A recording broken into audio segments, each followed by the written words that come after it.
Okay, so today's topic, two of them. One, data discovery. I'm gonna introduce the SBC data catalog in case some of you haven't seen it. I'm gonna talk about the metadata, which is the description of each of the data set and how you can find the information. I'm gonna share the information about data download and data package citation. That is the most important one. Okay, the second part, I'm gonna talk about the data organization. Mainly is I want to come into here because two reasons. One, if any of you need to get into the SBC data server, most of data folder was structured the way I'm gonna present here. So you will know, oh, if this is a project I'm looking for and what's information inside that folder. So that's the idea. I want to introduce this data folder structure and layout. And also, if you are new to your graduate study, you start collecting the data. You want to know, oh, where this data go and which folder, how to structure it, make it better, make sense later, and how to preserve your data. So that's also second ideas why we introduce this data organization. And I will also talk about data tree design, which is in the sense of reduce error when you enter in the data. So for the ones that who doing instrument data, this is less of important. But for the ones that who gonna do like diving and then enter data on the spreadsheet, those is the main focus, how you design your data sheet and how to do the data checking and what kind of data error you're looking for. This is also a pathway go to the data publication, because the third workshop on November 17th, I'm gonna talk about the data publication. It's really need to go through all those steps to check it before you send your data to me. So I'll make sure data has a high quality.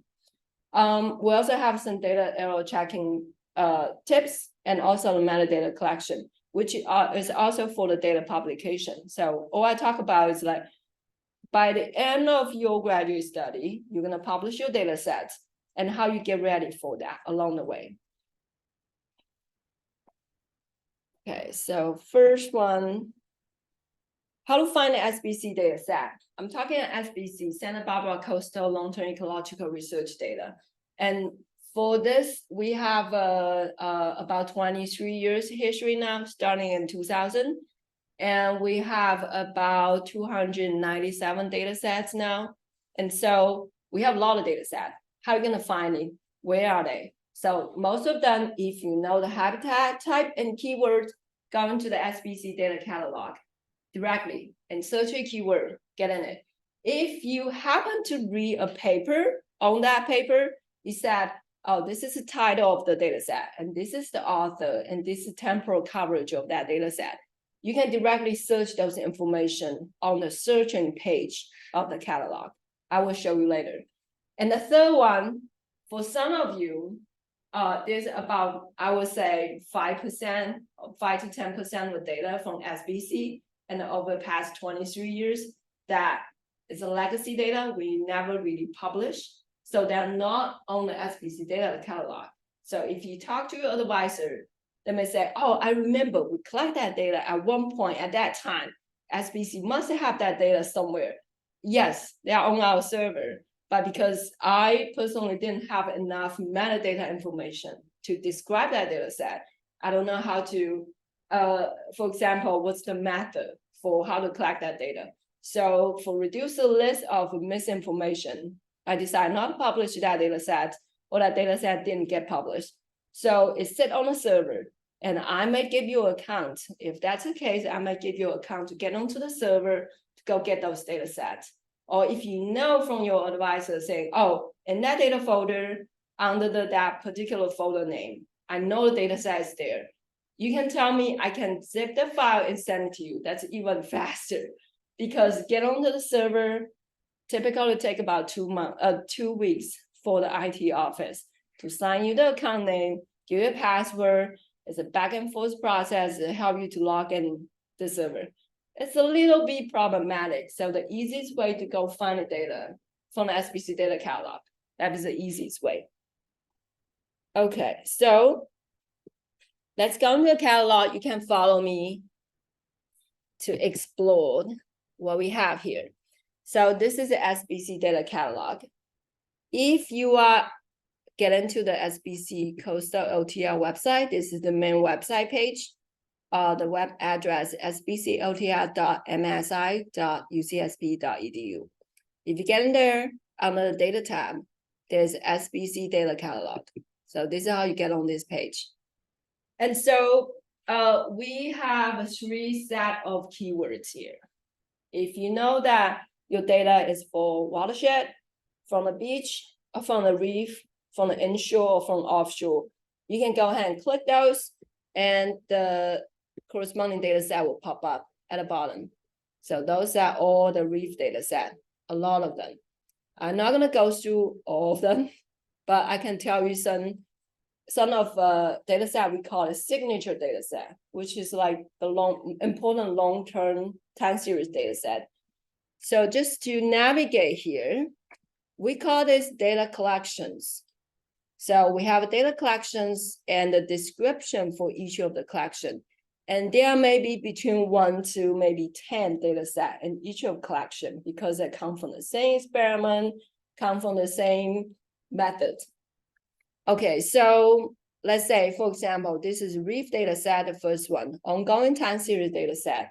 Yeah, we did this like annually, once a year, around July or August, starting in 2000. And every year we did once only for all the 11 reef. And so we collect fish, giant kelp, bottom substrate, and the percent cover, and also calculate everything in biomass. So this is just to give you an example, all those data sets in this data catalog. And we also have a long-term experiment kelp removal, which just changed to another category. They are not ongoing anymore because we decided to terminate it this year for this particular collection. A few other ones you can see. We have a giant kelp net primary production.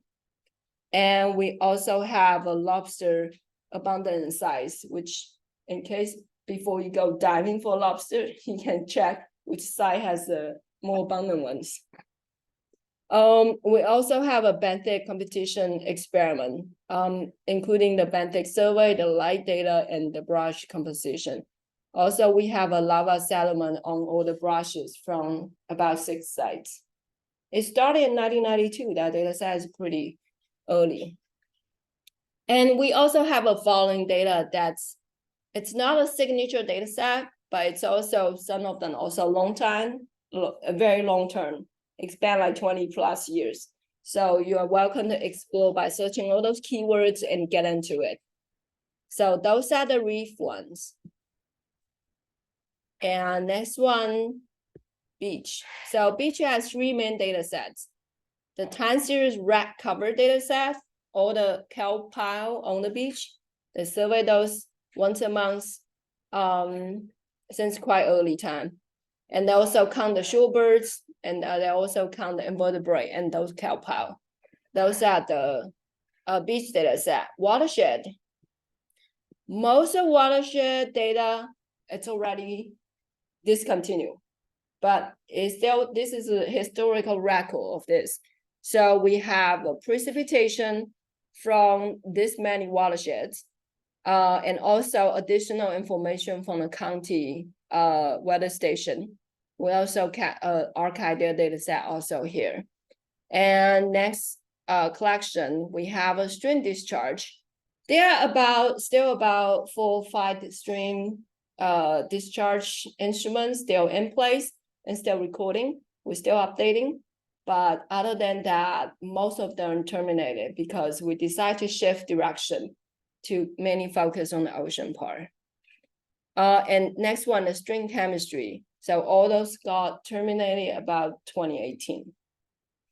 That means you have all the years before 2018. For the insured, those are the ones, if you study physical oceanography, those are the important ones. Like, for example, the monthly water bottle sample that they go into the 5 different sites to sample the water sample and text the biogeochemistry about the water sample and the CDD readings. Also, there are a few moorings that are right outside the kelp bed at all these sites. So we have the CTD sensor, we have ADCP, we have all the temperature. So those are the ones you guys can explore if you're interested in study marine heat wave. And we also collaborate with NOAA. We have an hourly temperature at 11 island sites. And those also, this is starting in early 2002. And it's hourly. So it's really intense data set for that one, about 21 island sites. So we also have a pH and dissolved oxygen reading for about 6 or 7 sites. So those are the key ones. The only thing left here is the offshore ocean. So those are all the cruises that went out between 2001 and 2006. And that's 16 cruises. And those are all the CDD, ADCP, and water chemistry data they collect. Okay, so those are the signature data sets, but you're welcome to explore the other ones. So for the ones that I'm talking about here, search data set individually. If you read a paper, you know that there's an author write that data set and there's a specific title for that data set. The only way you can search is here.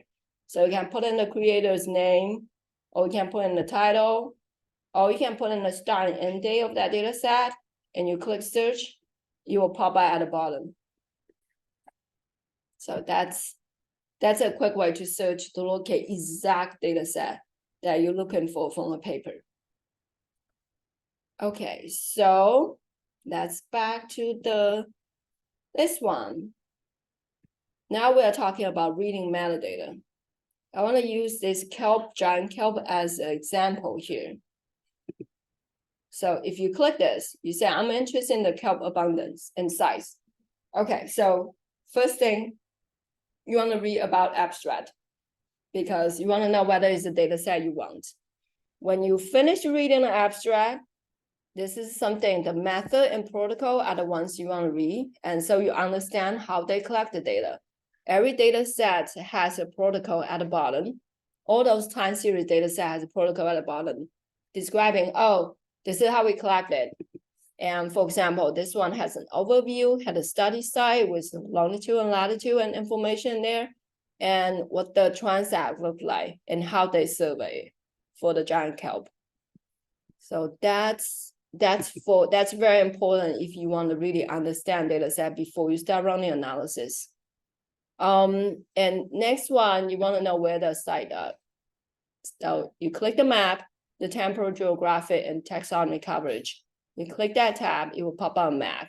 And those are the site locations. So, okay, I may only need 2 or 3, not all of them. So you can do some filtering if you want. Data download. Here, file and data link. Before you download it, very important, this is the column description. Most of data set in a format of CSV, and they have a columns, and every column, this is a definition. So you see date, cycle, transact, quad. When you see the actual CSV file, you may only see a column name called front. You may see the HLD_DIAM. Probably confused what that means. So you really need to read through this column description to know exactly what they mean and how they survey this.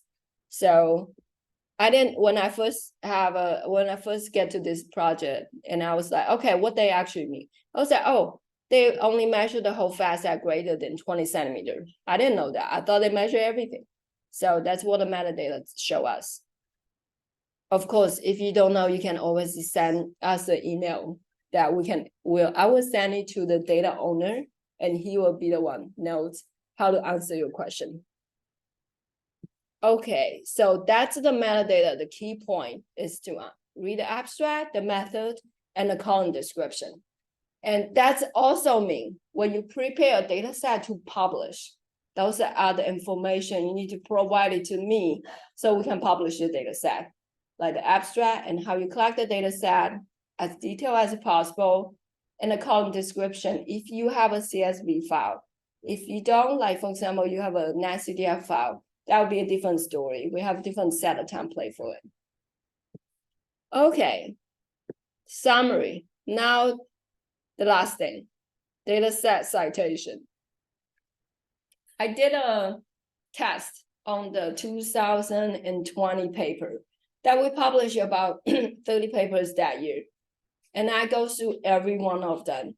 It's exactly 50% of the paper actually has the correct citation. And the other 50% is not. Okay, that's really red alarm in my mind. It's like, guys, I need to show you guys how to cite the data. So correctly cite this citation, you will have a very good benefit. First, you credit the author that who actually spent all the energy and time to collect that data set. Second, the Google engine right now develop a tool that Google, when people search your paper, every data set you use will pop up in the Google engine. So you can directly link over to the data set you use. So people don't have to scratch their heads trying to figure out how you get that result. Where is the data coming from? So the Google engine right now is smart enough, but if you didn't cite it correctly, the Google engine will not tell you that. So make sure this is how you cite it. Let's get back to the slide, see the cite information. Okay, here. So half of the paper cited the data catalog website, which is the catalog I show you guys. There's a 297 data set on there. No one can locate which exactly data set that you guys cite. So make sure not citing data catalog website. Some of the people cite SBC website, that's even worse. Okay, so the correct citations, you have one sentence in your actual text document at the end of the method section saying the data will publish in the Environmental Data Initiative repository. And you will put that citation into your reference. This part, which is copy from that citation tab on the summary page I showed you earlier. So this is how you're supposed to cite it. And hopefully we have less and less of paper that have issue later down the road. So this is a data set citation, very important. And one thing I want to go back there is the data set download. This is also a good point here. Oh. So the data set download, there's two ways to download data sets. And one is like the data set download button I showed you earlier. Let's go back there. So we're going to Reef, and then let's randomly pick a data set. And then we're going to the file and data link. So this is the download button. You click it, the CSV will automatically download it on your computer desktop. The second way, data package origin. So this is called Environmental Data Initiative, which is a repository that all the LTR sites, not say all, a lot of LTR sites publish the data set. And this is a repository that is funded by the NSF. So most of the project that funded by NSF, they will have a suggestion. You go into this data repository and publish a data set. That's where all the SBC LTR data goes. And so we go in there. This is the page looks like, which is have all exactly the same information as you see on the SBC data web page, but they just formatted slightly differently. So if you scroll down, here has MATLAB, Python, R, SAS, SPSS title. So if you need to use any of the data set, I would suggest instead of downloading it, let's use code. Because I'm sure when you do a data analysis, you also analyze the data in the code itself.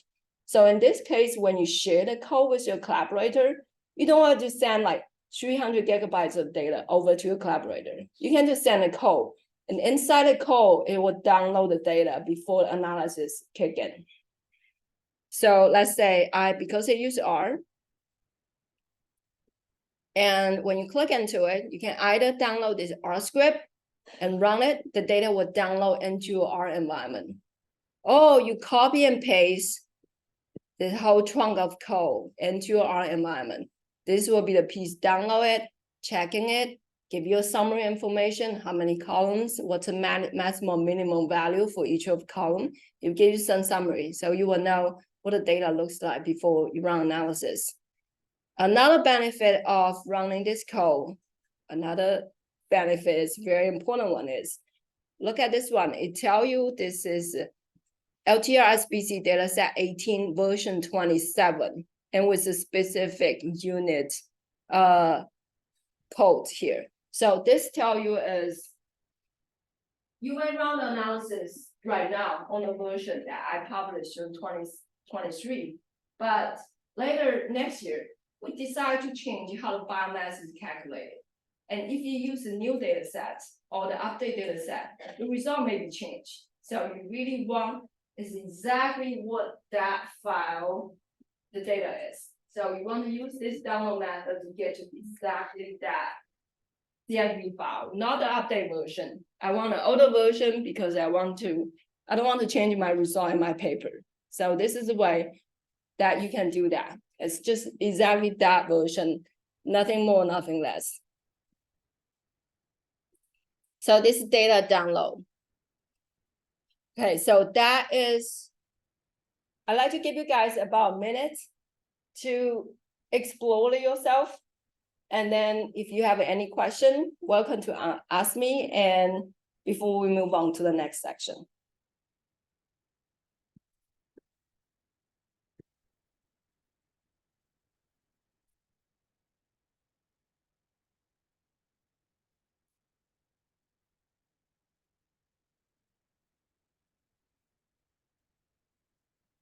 You guys have any question about SBC data catalog?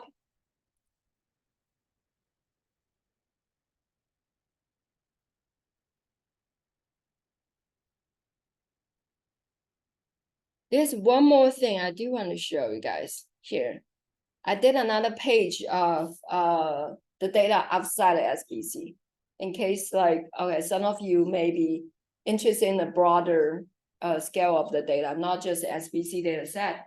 Those are data sets that I work quite closely, so I recommend those. Of course, when you Google, say, I want this data set, it always pop up some kind of Google result. So these are the ones that I'm closely related. If you have any question, you can always ask me. The second one, start with second one, the environmental data initiative. That's the repository you publish data in. So if you have a question, send me an email. Data one is a bigger data index website that they index not just environmental data initiative. They also index a lot of like dry data packets, data repository. So it's like if you go into the data one, when you search your data set, everything published from the environmental data initiatives would automatically show up there as well, because everything we publish here will got indexed in the data one. So it's in two places that are exactly the same data set. And actually, quite a lot of students send me email want to understand. Oh, I want to have a sea surface temperature data. So I actually create an article in the GitHub that you can download the data and then run analysis yourself from the NASA website. So it's an article, you can download data from NASA and then run some analysis on the data set. And there's a high frequency radar data, which is the network of radars along the coastline, west coastline. And they measure the ocean current, speed, and direction. So if you're interested in that part, you can also use the code, both R code and MATLAB code is in that on that software webpage. So you can go explore that part. And the last one is also another project that I'm working on. I'm also helping them to publish their data set. This is what their data catalog looks like. A lot simpler. It's not as intense as SBC. They're just about 20 plus data sets. And so something different from SBC's data set, for example, if you want to understand like submersible down to about 400 meters, this is deep reef, the reef under the water. And if you want to understand organisms that are on the oil and gas platform, so this is a place to go. And also the birds and marine mammals So those are the data set that different from SBC, but they only have a few. Oh yeah, the most important one actually is those top 4, because those are integrated data set that SBC is part of that. And there are 4 data sets from the regional research group, starting from 1990 all the way to 2021. And so those are data sets that they do the benthic survey, understand the benthic composition at more sites than SBC. SBC only had 11 sites. I think this total add together is 120 something sites. Both along the channel, they are along the mainland and around the channel. Okay, so those are extra data catalog resource for you. So the section 2, data organization. Before I move on there, any questions about SBC data catalog? Okay, so section 2, data organization. First, you come into you don't have to come into SBC. You come to graduate study, you start collecting the data. Where do you store your data and related document? I think most of the people probably, I saw the survey I sent out, when students fill out, it's like mostly on the laptop, on their own laptop. I tell you a bad story of myself. I did all my study and about my PhD study like for 4 years. The end of that 4 years, my laptop got stolen. It was really bad. So after that, and then being a data manager, information manager for SBC is like, back up your data other than your laptop, because you don't know when you crash it, when you break it. And these are the 3 ways how you get it back up. First, the server space provided to the research lab. I'm sure you guys belong to one or many research lab, and every research lab at UCSB has a space. If you from MSI, our space provided by the grid, the ERI department. So you will have about, every lab has a minimum, like, I think 1 terabyte of the space. And there's also like the lab manager will add in some funding, and we're gonna purchase a lot more space, but it depends on your advisor. So first, ask your advisor, you need some space to back up your research data. Don't keep on your personal laptop. Personal laptop, yeah, sure, every day to day, you work on there. But remember, at the end of the day, just send a copy over, so you don't lose it. Second, the Google Drive associated with UC email. The Google has a new policy. You can only store about 20 gig of data, starting, they said, the end of this year. Not sure when the actual implementation started, but they already sent out the announcement. They want to start at only 20 gig for each account. So if your data set is a lot more bigger than that, you go to the first option. Ask your advisor, you need some data. But if a lot more smaller than 20 gig, I think you are fine. On the Google Drive, make sure you push out to the Google Drive. And then make sure you have backup daily base. The third one, SBC server. If you're working on SBC data sets, help SBC do a survey. And this data set really just belongs to SBC. You can contact me or Bob, and then we can give you an account. You can upload your data under your own folder. Like, for example, Jordan has like terabytes and terabytes of data, and those are huge data set. I know you have a space at the ERI, so you are probably set. But if some other students that don't have space from the lab, or the lab space is not enough, and you collect SBC data sets, SBC server can handle that. So you just need to send us an email, set up your account. You can push your data set up there. So the key is make sure you back up your data. Don't only keep it on your laptop. These are the data folder I talk about. If you ever have a chance to get into the SBC data server, they will pretty much look like this. They may not name exactly that, but they will have some folder doing the same function. So if you have a project, you have a folder called data, you have a folder called analysis. Everything related to the original data, make sure stay in the data folder. one of those folders. And every analysis get down an analysis folder. So the reason I separate those because a lot of researchers send me data, for example, in the Excel format. In the same data sheet, Excel has some summary on the right-hand side with some figure in it. That's very bad. R doesn't read that, SAS doesn't read that. There's no programming language read that.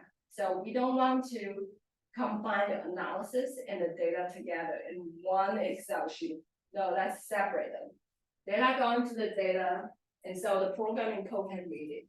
Analysis get into a separate folder, it's its own R code, or any programming code. And here's a different folders in the data folder. So we have a raw data folder, which means you go into the field, you dive, you write on the sheet, and you come back, combine, scan the sheet, and put in the raw folder, and then you also enter some data and put in the backup folder.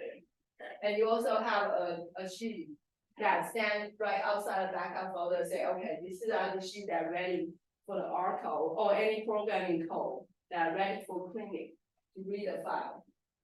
This folder, you may or may not have it, depends on what research you do. For SBC, we have a lot of research doing benthic composition analysis. So there's a separate species sheet and tell you what's the size range of species and what's the colors or shape or any coarser group of that species. Those are separate. You don't have to enter all those information in every single row of your data. You want to separate them and later you can merge them. So the species and site list, that's you want to separate them. The metadata, which mainly including at this stage, mainly including the method and column description, which I described in the early time when we read through the metadata for each data set. So you want to have those information here. In case you need to send the data set to someone else that don't understand your research, at this stage you have a chance to review your method, your column description, so they know what's exactly in your data set. Cleaning code, the R code, I use the R code, but the people from the ocean side of the PIs, they use MATLAB code. So there's a codes to clean the data. For all the like instrument data, for example, the CDD or ADCP, they all get processed in the MATLAB code. At least within the SBC, that's all we handle it. Final, so when you have a raw sheet, there's some cleaning by the R code or by the programming code, and you export a CSV or text file in the final folder. And there may be a version control because you may down the experiment for 3 years. So there may be a 3 or 4 versions every time you combine them. So that's a general folder structure. And doing analysis, there'll be analysis report, there'll be a separate R code or MATLAB code to run the analysis part. So that's a general folder layout. If you ever get into the SBC server, those are the folder looks like. So you don't have to confuse, where do I get those information? They are mostly in one folder.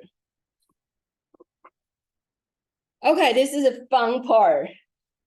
Fortunately, SBC haven't gone into this kind of issue because I was helping the other LTR sites, and this is a sheet I saw. And I was working with their information manager, say, this is a really bad example, and I love to show this example to our students, and so we show it here. This is a survey sheet they did for some species.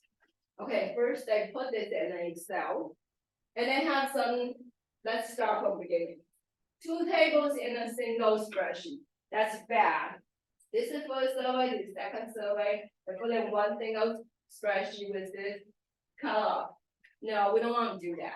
So for sure, we're going to combine them without this actual blank rows or the header. And merge cell. This merge cell, when you reissue the R code, it occupies the whole row, and it doesn't do anything. So we don't want those in the data sheet. Inconsistent coding. Some of them have actual species code, and some of them write out species, or sometimes with question mark. That doesn't help with anybody. So you better do a determination before you put a question mark on there. So, or you can write in some kind of note section, say, maybe not sure, or maybe it's possible the other one, whatever, but that no section will never get used in any kind of analysis because by the time you determine it, no one's gonna challenge you about that because you are the one seeing it. Unit included with measurement. Some of them has like standard in there, you know, because RO/we in there, you're gonna show it as a text, not as numeric. You can't do the calculation. You don't want that. So no special character in there. Column header content space is simple. Percent size, no. Delete it. Parentheses, delete it. You want to do something like this. If you want to keep the units, keep the underscore plus unit. That's a convention in the data management world. Auto range of value. So if you ever check the value, percent cannot go over 100. So there's something wrong. When you do the drop down, you will look at the range of the value. Typically the first one, the last one. Something wrong with it. Text mixed with numerical data. Less than 5. If this column is dedicated for numerical value, let's not put that one because you want to do some calculation in this column. With that in there, you're not going to do any calculation. So typically, I suggest people to change it to 1, represent anything less than 5. And you may write in the note column saying, we are not sure, but probably less than 5. Whatever you want to write in the note column, that's your thing. But make sure the actual value column has the right value there. Statistic included with data. Those summary, average, we don't want to add it into the data. These are the separate data columns. These are the separate tasks. It's in the analysis folder, not in the data. Excel fell down arrow incorrect dates. So if you haven't experienced that, if you type in those dates and you start using the drag down, it will increment every one of them. So suddenly you did a 1-day survey and suddenly you have 10 days in your survey sheet. So make sure to take a look at that. Inconsistent day format. The day format needs to be consistent. You can do it when you enter the day. You can actually do the formatting in Excel and then export it. They will be consistent. Label not day in the middle of the column. So yeah, we don't want this empty rows. We don't want this column heading in here. Remove those and then move them up. Missing data. If this is the actual date, let's put it in. Not keep it empty because empty in any kind of programming is called treated as NA. If you have a server date, NA is dangerous. Highlight this to convey the information. If you question about it, put in the notes. Don't use the highlight. That's feedback. So all the trick is before you send your data to me for the final publishing, I don't want to see any of those. So make sure you correct it before sending it to me. Okay, next one. So I do some corrections, and those are the final data set. I feel like this is acceptable. I like to see something like this. That'd be like, oh, okay, I think the data mostly probably fine. So the things I do when you send me the data set will be, I will use the drop down to look at the minimum maximum value. I will look at the drop down, or I may use Oracle to run analysis to see, okay, all those species, are they, if any species only show up once in your 3-year survey, you may have the wrong code. I may send you an email that I'm sure this is the right code, something like that. And also you can use the format cell in the Excel to make sure the format is correct. And this is the data validation check. A lot of them probably don't like to use it at the beginning, but I encourage you before you enter the data, set out the data validation. So when you enter it, you're never gonna get wrong because you can only enter the values that you choose to put in the validation. So those are good tips when you do the data entry.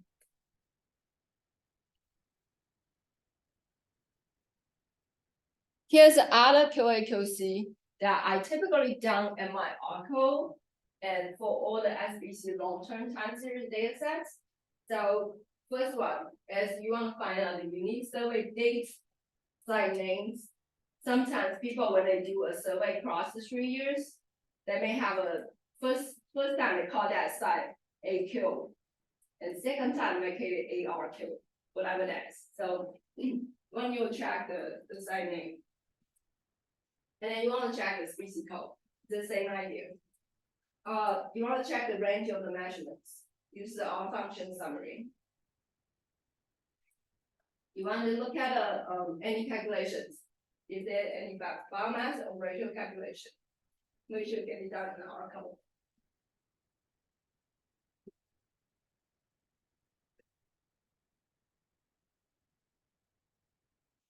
Next one is a long format instead of wide format. That is particularly important for the data publication. So a lot of you guys, when you first down a survey, you may have a species on the column name, and then column C to column D would be species name.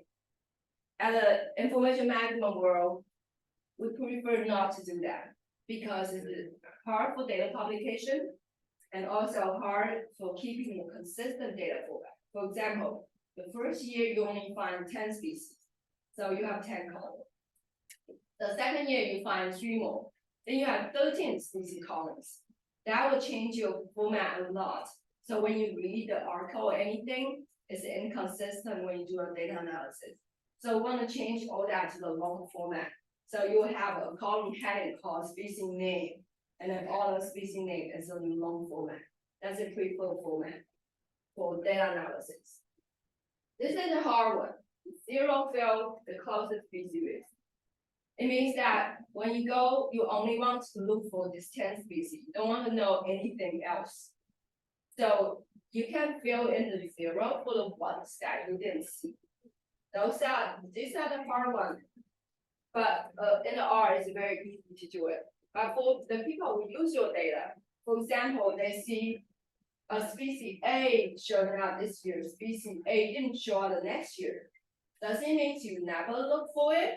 So it didn't show up, or means you look for it, this is 0, but you didn't put it in.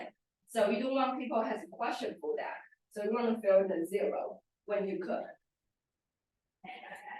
The last step is the export data in CSV or text file with the header included. Funny enough, a lot of people who use MATLAB, the older version of MATLAB, they didn't have they didn't like to use the table format. They like to use the double. The double never have a column heading in it. So it's a bit headache for anybody to read the data set because you don't know what that is. But for the R user, typically this is not a problem. Okay, so we're pretty much done with today's 2 topics.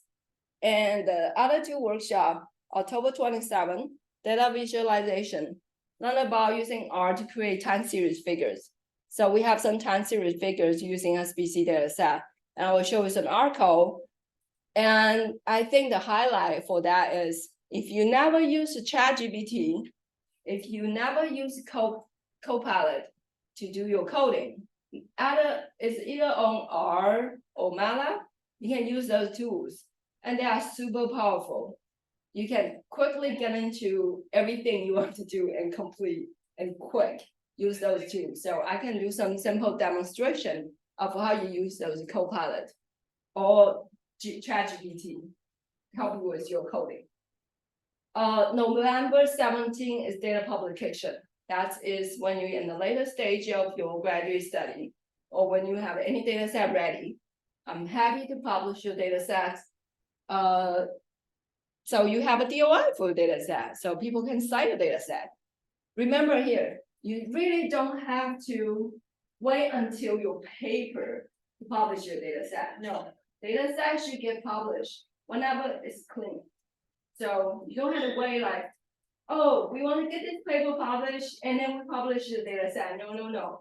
Publish your data set because the data, the paper, manuscript, journal want to know your DOI, data DOI, before they want to push out for the final.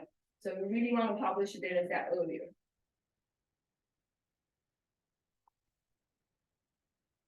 And any other topics you guys are interested in, welcome to talk to me or send me an email and anything you want to know about the data. And now I can share with you some of additional things I do. So I'm also helping a lot of PIs to do those statistical analysis on their data. So every once in a while, I say, hey, I have a question about those data sets. Or I have a question about how you construct this particular model. If I know it, I'm happy to share with you. And also the other thing, I have been doing Oracle programming and MATLAB for quite a long time. So I do receive emails here and there that say, hey, I really need help with this particular thing, how you get this part down in your Oracle. Okay, I'm happy to help you. So I will write that and then send it back to you. So this is how you do the Oracle, how you do the convert from the wide format to the long format, or some other question. So I do have a few other knowledge things I could offer. If I see there's a lot of needs, I will add a workshop in next quarter. Okay, any questions? I can pause the recording. Yeah,